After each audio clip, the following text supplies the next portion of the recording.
Aujourd'hui, cap sur le Maroc.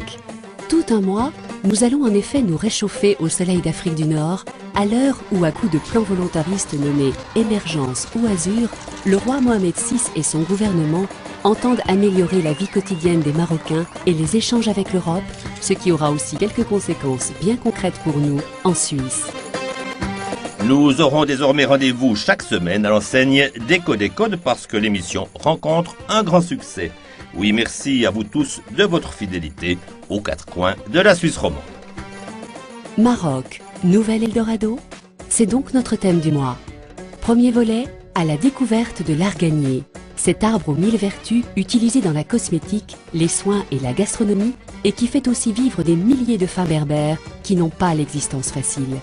L'huile d'arganier, la voici. Nous allons voir comment on l'utilise, par exemple ici, au centre thermal d'Ovrona. Mais tout de suite, un plan large sur l'état des échanges entre la Suisse et le Maroc. Sous l'impulsion du roi Mohamed VI, arrivé au pouvoir il y a bientôt 8 ans à la mort de son père Hassan II, de réelles et profondes réformes ont été engagées. Toutes les initiatives importantes continuent toutefois de venir du palais royal. Le Maroc s'engage sur la voie de la démocratisation, mais demeure une monarchie.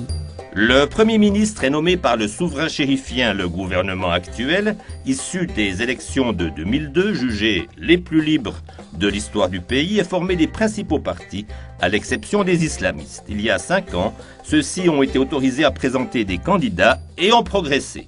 Le principal rempart contre la montée en puissance des fondamentalistes n'est autre que la personne du roi considéré comme le descendant direct du prophète Mahomet. Depuis le mois de mai dernier, les imams sont formés, nommés et rémunérés par l'État. Un moyen pour la monarchie de contrôler les mosquées et de contrer le discours extrémiste en prônant le juste milieu.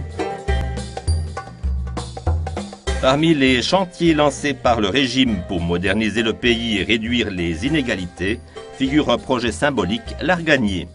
Qu'est-ce que l'arganier? Un arbre épineux, toujours vert, doté d'un puissant système de racines qui pousse en divers endroits de la planète, mais dont les propriétés ne sont extraordinaires que dans un triangle situé entre Marrakech et Agadir.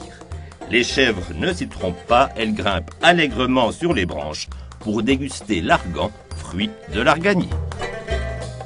Nous avons un certain nombre d'acteurs qui cherchent à développer une production diversifiée et qui cherchent à améliorer le marketing de manière à en faire un produit fini qui puisse valoir beaucoup plus que le prix auquel il est vendu en tant que matière première.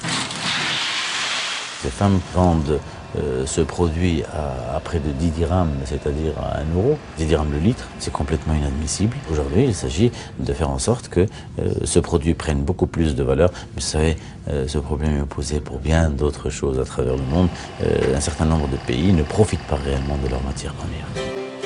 Le projet Arganier vise à améliorer les techniques d'extraction, à favoriser le commerce équitable et à préserver la gestion durable d'arbres dont le taux de régression atteint 2 à 3%, ainsi qu'à lutter contre ce fléau africain qu'est la désertification.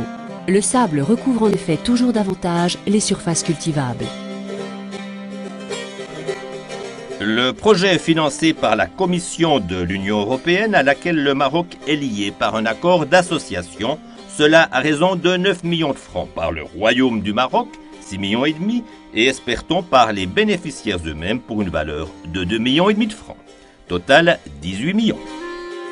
Le marché marocain de l'huile d'argan n'est pas à négliger. Il représente 3 000 à 4 000 tonnes annuellement.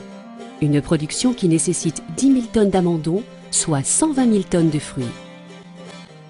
La détente procurée par l'huile d'argan est ainsi devenue un des principaux atouts du centre de remise en forme d'Ovrona. Toutes celles et ceux qui ont un problème de sécheresse au niveau de la peau, alors on leur conseille plus spécialement l'huile d'argan. Il y a des études qui ont été démontrées au niveau des problèmes de brûlure, au niveau des problèmes de régénérescence de la peau. Il a été prouvé que l'huile d'argan, comme tous les produits qui contiennent beaucoup d'acides gras, les oméga 3, oméga 6, était très utile pour tous les problèmes de cholestérol, lipides, triglycérides.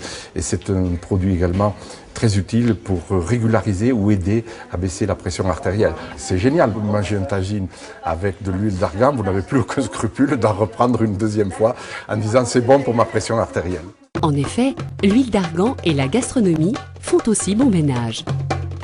Un couscous ou un tagine qui est fait avec de l'huile d'argan n'a rien à voir avec tout ce que l'on peut trouver.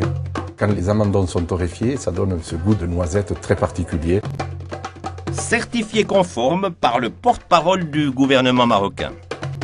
Une huile délicieuse, une huile qui nous rapproche du Grand Sud marocain. À propos, que connaît l'homme de la rue de l'huile d'argan et de ses propriétés lorsque d'Ovrona on descend à Sion? Vous connaissez? Non, je ne connais pas. Ça vient d'Afrique. Non, je ne connais pas. À base d'huile d'argan, non, je ne connais pas. Oui. Vous connaissez l'huile d'argan? Non. Ça vient du Maroc. Non, je connais pas, je suis désolée. C'est de l'huile qui est fabriquée par des femmes berbères. D'accord. Ah, c'est intéressant. Au bain d'Ovrona, vous pouvez faire dans le secteur wellness du massage avec de l'huile d'argan.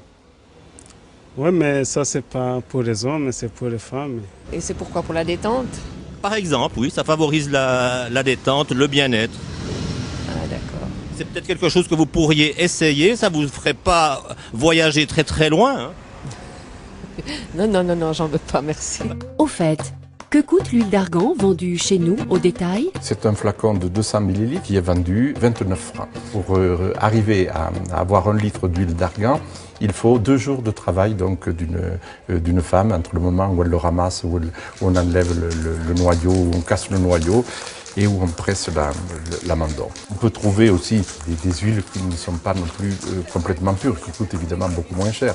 Les femmes berbères avec lesquelles Jean-Jacques Descamps collabore gagnent davantage que d'autres pour effectuer le travail assez pénible d'extraction de l'huile d'argan, mais leur salaire demeure très modeste pour 1 litre d'huile. Elle doit gagner l'équivalent de 10 francs suisses par jour.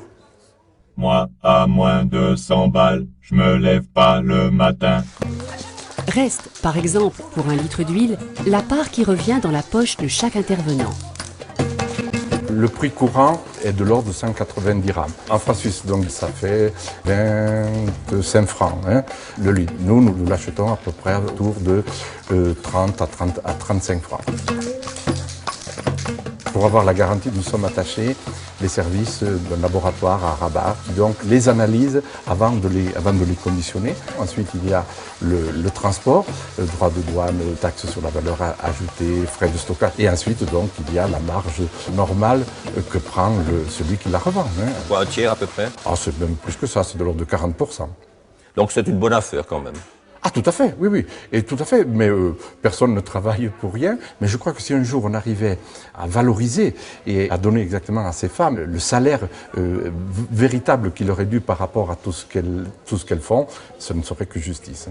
Le défi consiste effectivement à améliorer les conditions de travail des femmes qui s'escriment à produire l'huile d'argan. Il est aussi dans la nécessité de leur alphabétisation. Sur l'ensemble du pays, officiellement, l'alphabétisation atteint une moyenne de 53%. En réalité, selon des sources indépendantes, elle tendrait plutôt à se situer aux environs de 40%. Dans les campagnes, les filles seraient scolarisées à raison de 20% seulement. Le gouvernement de Sa Majesté a beaucoup à entreprendre.